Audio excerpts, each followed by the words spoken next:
नमस्कार छात्रों, मैं डॉक्टर रमाकांत आप सभी छात्रों का अपने इस channel the chemistry with doctor Ramakant में स्वागत करता हूं। छात्रों, काफ़ी समय पश्चात हम अब लेक्चर्स लेकर के आप लोगों के लिए लेकर आ रहे हैं। अभी तक आपकी प्रयोगात्मक परीक्षाएं व मूल्यांकन कार्य चल रहे थे, जिसके कारण हम लोग बिजी थे और हम आपका साथ नहीं दे पा रहे थे छात्रों। तो चलिए अब हम ले चल रहे हैं, आपको कंटिन्यू कर रहे हैं। जो लेक्चर्स पहले छोड़ के गए थे अर्थात जो लेक्चर्स हम पढ़ा चुके हैं उनके आगे चल रहे हैं।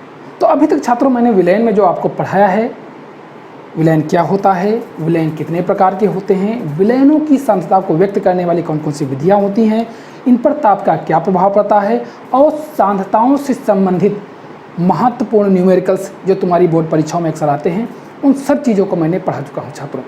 तो आज मैं चल रहा हूँ उसकी कड़ी में विलेयता। विलेयता क्या होती है, विलेयता ठोसों का द्रव में विलेयता, गैसों की द्रव में विलेयता, उन पर ताप व दाब का प्रभाव, इससे संबंधित हेनरी का नियम और हेनरी के नियम के उपयोग, इन सब चीज़ों को इस लेक्चर में हम पढ़ाएंगे छात्रों। अभी तक हम देख रहे थे कि हमारे काफ़ी लेक्चर्स लंबे हो जा रहे थे, क्योंकि हम एज ए टाइम पढ़ाते पढ़ाते लिख रहे थे, जो कि लाइव क्लास के सब लग रहा था। वो वास्तविकता में इससे छात्रों का इंटरेस्ट भी घट रहा था। तो इसलिए मैंने अब सोचा कि आप लोगों के लिए जो भी लेक्चर पढ़ाऊँगा उसे पूर्णतः संक्षेप में बोर्ड पर लिख दूंगा, जिससे आपको ये नोट्स मिल जाएंगे। आप एटलीस्ट अपनी कॉपी में नोट्स बना लें सभी छात्रों। ये ध्यान रखिए छात्रों, ये आप वैसे ही नोट्स बना सकते हैं। ये बहुत महत्वपूर्ण हमने कंसाइज करके आपके लिए लिखे हैं और इन सब चीज़ों को अब हम यहाँ डिफाइन करेंगे छात्रों, परिभाषित करेंगे, आप सब चीज़ों बताएंगे, समझाएंगे। तो अब हम जो भी पढ़ाएंगे छात्रों इस तरीके से ही पूरे बोर्ड पर लिखकर, इससे हम कम समय में अच्छे से आपको समझा सकेंगे। ठीक छात्रों, तो चलते हैं इसकी तरफ। जो लेक्चर पढ़ा रहे हैं, सॉल्युबिलिटी क्या होती है, पहले हम बात कर लेते हैं विलेयता क्या होती है। हम संक्षेप में कहेंगे छात्रों, संतृप्त विलयन में घुली विलेय की मात्रा को हम विलेयता कहते हैं, उस विलयन की विलेयता कहते हैं।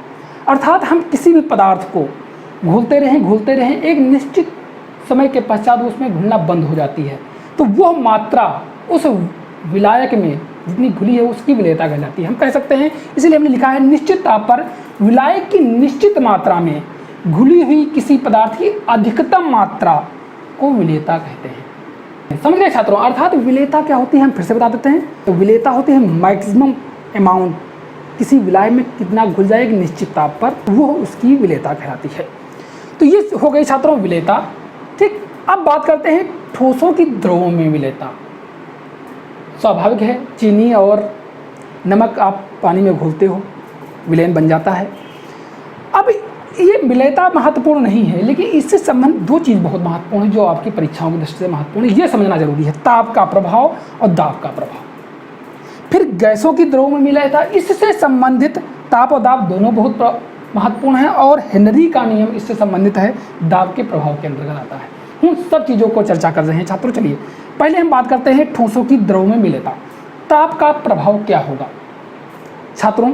ध्यान रखिए, यदि विलयन बनने में उष्मा का शोषण हो रहा है, अर्थात कोई भी विलेय पदार्थ को हम किसी विलायक में घोल रहे हैं और उस घोलने पर यदि विलयन उष्मा का शोषण कर रहा है, तो ऐसे विलयनों में ताप वृद्धि पर विलेयता बढ़ेगी। अर्थात ऐसे विलायकों पर अगर हम ताप विलयन की ताप वृद्धि कर दें तो उसमें और विलेयता सॉल्युबिलिटी उसकी बढ़ जाएगी, अर्थात और विलेय पदार्थ में घोला जा सकेगा। लेकिन यदि क्या हो, विलायक घुलने की प्रक्रिया उष्मा छेपी हो, अर्थात उसमें हम अगर विलायक में विलेय घुलें और उससे उष्मा का उत्सर्जन हो रहा हो, तो ऐसे में ताप वृद्धि पर विलेयता घटेगी। डेल्टा एच का मान दिया हुआ विलयन, डेल्टा एच का मतलब है विलयन बनने में एंथैल्पी का परिवर्तन, जो कि होता है क्या हो, डेल्टा एच जो होता है छात्रों P minus H R, H P minus H R होता है। एच पी होता है एंथैल्पी ऑफ प्रोडक्ट और एंथैल्पी ऑफ रिएक्टेंट। यहाँ प्रोडक्ट मतलब विलयन है और रिएक्टेंट मतलब है विलेय विलायक की एंथैल्पी का जोड़। अगर ये एंथैल्पी 0 से ऊपर धनात्मक जा रही है, इसके मतलब है उष्मा का शोषण हो रहा है, विलयन की पोटेंशियल एनर्जी ज़्यादा है किसकी, विलेय और विलायक से। अगर उष्मा छेपी है, इसका मतलब विलयन की पोटेंशियल एनर्जी विलायक और विलेय से कम है, अर्थात 0 से कम हो रहा है, इसका मतलब है उष्मा छेपी है। तो उष्मा छेपी पर क्या है, ताप वृद्धि पर विलेयता घटेगी और उष्मा शोषी पर ताप वृद्धि पर विलेयता बढ़ेगी। तो ये तो आपका ताप का प्रभाव समझ गए छात्रों। अब बात कर लेते हैं दाब का प्रभाव। देखिए दाब हमने कहा ठोसों की द्रव, ठोस भी संपीड़ित नहीं किए जा सकते, क्यों? काफ़ी कंप्रेस ऑलरेडी उसमें कॉन्स्टिट्यूएंट मॉलिक्यूल बहुत नज़दीक होते हैं, उनको और ज़्यादा दबाया नहीं जा सकता। इसी प्रकार द्रव में भी लगभग बहुत काफ़ी नज़दीक होते हैं, गैस के अपेक्षा तो काफ़ी नज़दीक होते हैं। तो दोनों लगभग संपीड़ित नहीं किया जा सकता, अर्थात इस कंडीशन में दाब का कोई प्रभाव, विशेष प्रभाव इस पर पड़ता नहीं है। विलेयता पर दाब का कोई विशेष प्रभाव नहीं पड़ता, इसलिए हम कहते हैं दाब वृद्धि का कोई सार्थक प्रभाव नहीं पड़ता है। समझ गए छात्रों? तो ये हो गया ताप और दाब का वृद्धि किसकी? ठोसों की द्रवों की विलेयता के परिप्रेक्ष्य में। अब बात कर लेते हैं गैसों की द्रवों की विलेयता के परिप्रेक्ष्य में। जानते हो छात्रों, हम जितने भी जलीय जीव होते हैं, मोस्टली जल में जो घुली हुई ऑक्सीजन है उसका वो अवशोषण करते हैं। जैसे मछलियां हैं, जल में जो घुली हुई ऑक्सीजन है उसका उपयोग करती हैं। इसी प्रकार बहुत सी गैसें जल में या द्रव में घुल जाती हैं। तो इसके घुलने, वही विलेयता की परिभाषा तो वही ही होती है, लेकिन इस पर महत्वपूर्ण यह है कि ताप और दाब का प्रभाव क्या पड़ता है।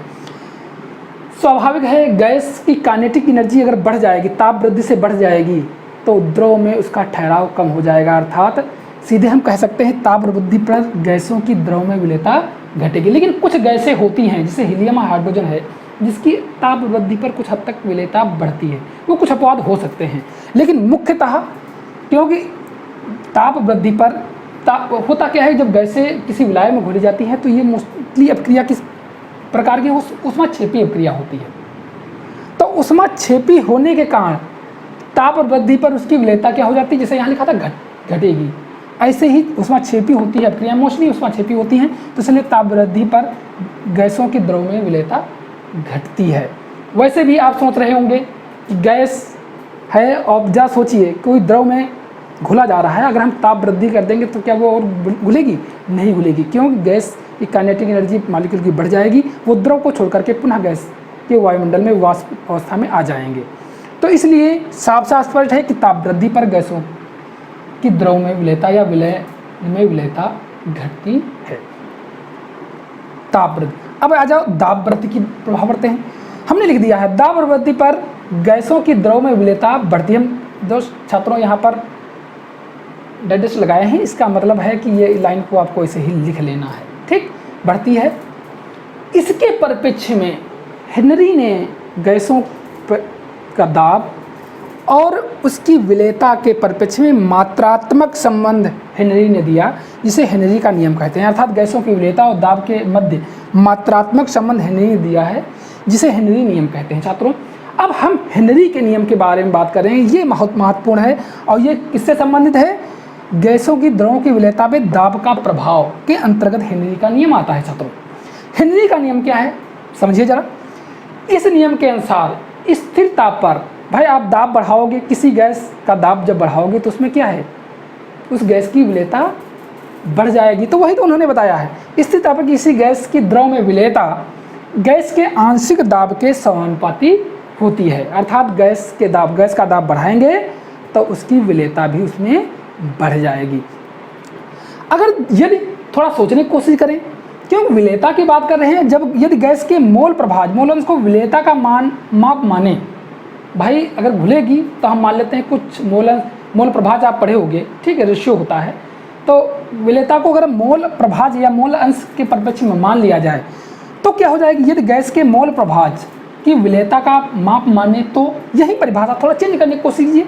तो क्या है, यहाँ पर लिखा था मैंने, निश्चित तौर पर किसी गैस की द्रव में, द्रव यहाँ पर विलयन है, तो किसी गैस की विलयन में विलेयता क्या हो जाएगी, यहाँ पर मोल अंश हो जाएगा, मोल प्रभाज कर सकते हैं। तो वही उन्होंने हम लिख दिया छात्रों, इसको थोड़ा परिभाषा को इसको चेंज किया जा सकता है इस तरीके से। कैसे? किसी गैस की विलयन में, किसी गैस की विलयन नहीं, यहाँ छात्रों गलत हो गया है, किसी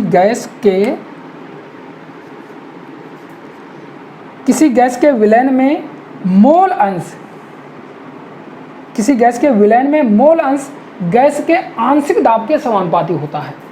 अर्थात जो विलयन है, गैस जब घुल रहा है किसी विलायक में तो विलयन प्राप्त हो रहा है, तो विलयन में मोल अंश माने मोल प्रभाज गैस पर लगाया गया दाब यानी गैस का आंशिक दाब के समानुपाती होता है। ये देखो ये लिखा है, वही चीज़ है जो ऊपर वाली सेम परिभाषा है, थोड़ा परिवर्तित कर लीजिए। यदि गैस के मोल प्रभाज को विलेयता का माप माने, क्यों विलेयता का माप माना ही जाएगा, क्योंकि घुल जाएगा तो निश्चित रूप कुछ मोल प्रभाज से उसका अंश हो ही जाएगा विलयन में। तो वही है, किसी गैस के विलयन में मोल अंश गैस के आंशिक दाब के समानुपाती होता है।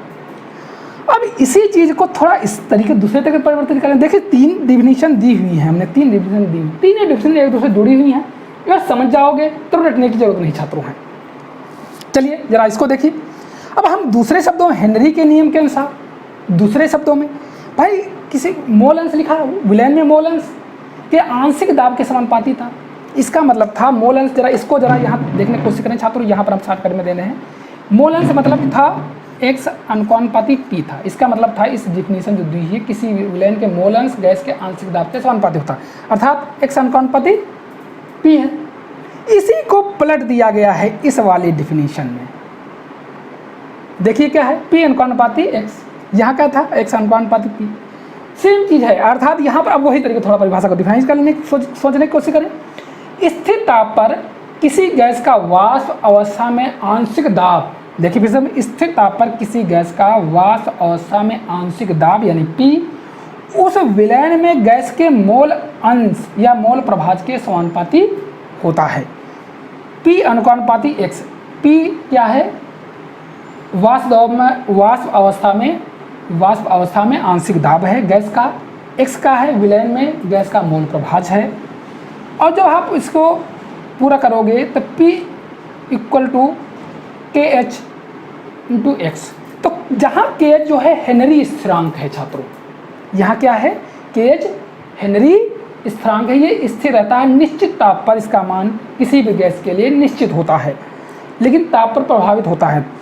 यदि समीकरण इसी को छात्रों तो आप समझ गए होंगे, यहाँ पर हम समझने जो कोशिश कर रहे थे, देखिए आप समझ गए हैं। अर्थात ये जो नियम है ये महत्वपूर्ण नियम है छात्रों, यही मोस्टली आपको पूछा भी जाता है, जो लास्ट में हमने बताया है। सभी ये एक दूसरे जुड़े हुए नियम, इसी का दूसरा रूप ये है ऊपर वाले नियम का, जो हमने दिखाया x अनुपाती p, इसका मतलब हुआ, और इसी को परिवर्तित कर देंगे p अनुपाती x, बात एक ही चीज़ है। ठीक है छात्रों, तो आप समझ गए होंगे। अब यहाँ तो हो गया KH क्या है, हेनरी स्थिरांक है। अब इसी को जरा हम अगर x का वैल्यू निकाल लें, p/kh हो जाएगा, जहाँ समीकरण x बराबर p/kh से स्पष्ट होता है कि समान दाब या दाब हम समान रखें तो विभिन्न गैसों की विलेयता यानी x मोल प्रभाज को हम विलेयता मान लिए, मोल अंश को हम विलेयता मान लिए हैं। विलेयता हेनरी स्थिरांक के व्युत्क्रमानुपाती होता है, व्युत्क्रमानुपाती होता है। इसका मतलब है, देखो व्युत्क्रमानुपाती स्पष्ट है यहाँ पर, भाई p स्थिरांक मान ले तो x क्या हो जाए, x बट्टे KH, x अनुपाती 1/KH ये हो गया।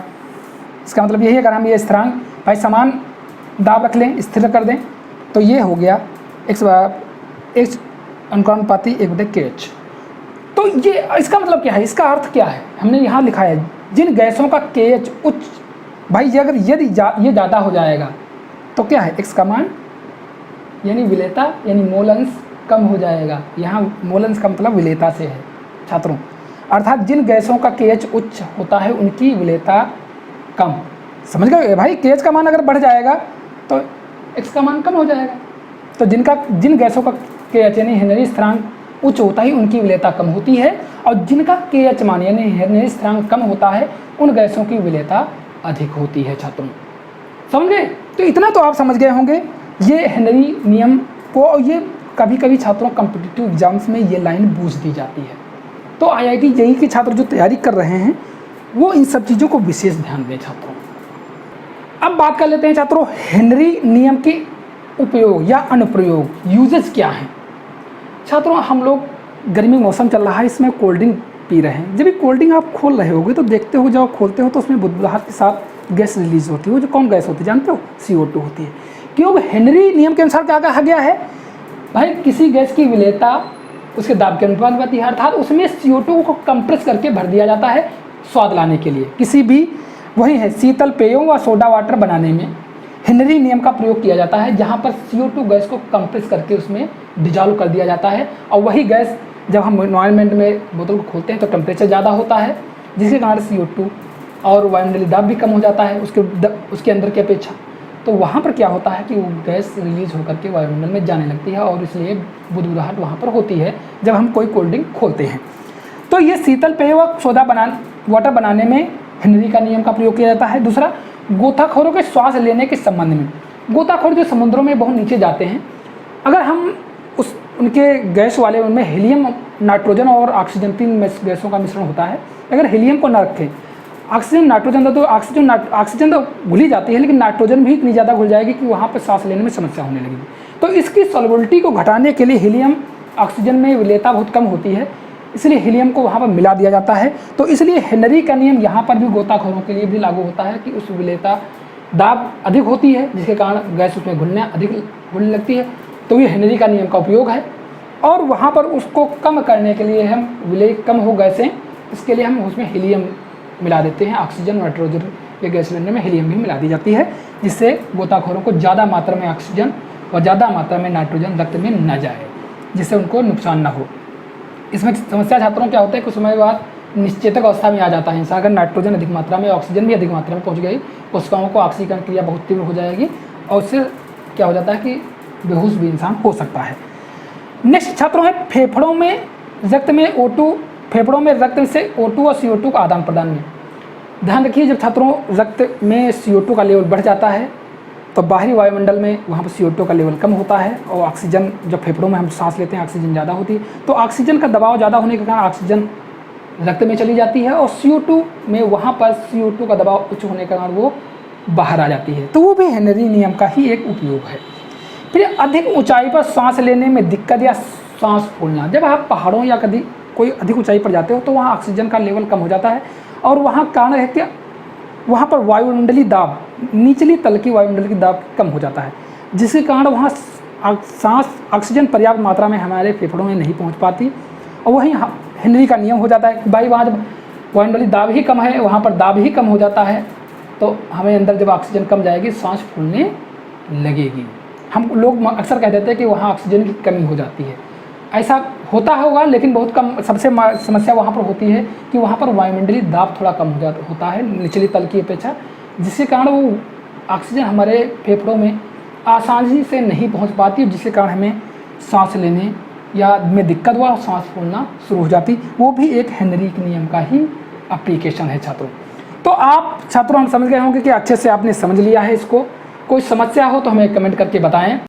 अब हम नेक्स्ट लेक्चर में छात्रों बात करेंगे द्रवों के वाष्पदाब क्या होता है, उससे संबंधित राउल्ट का नियम बात करेंगे। फिर आगे असंख्य गुणधर्म हैं और इन सब चीज़ों को अध्ययन करेंगे छात्रों। तो चलिए अब आपको हम मिलेंगे छात्रों नेक्स्ट वीडियो में। तब तक के लिए धन्यवाद छात्रों। यदि हमारे चैनल को आपने अभी तक सब्सक्राइब नहीं किया तो चैनल को सब्सक्राइब कर लीजिए और हमें फेसबुक पेज पर भी फॉलो कर लीजिए।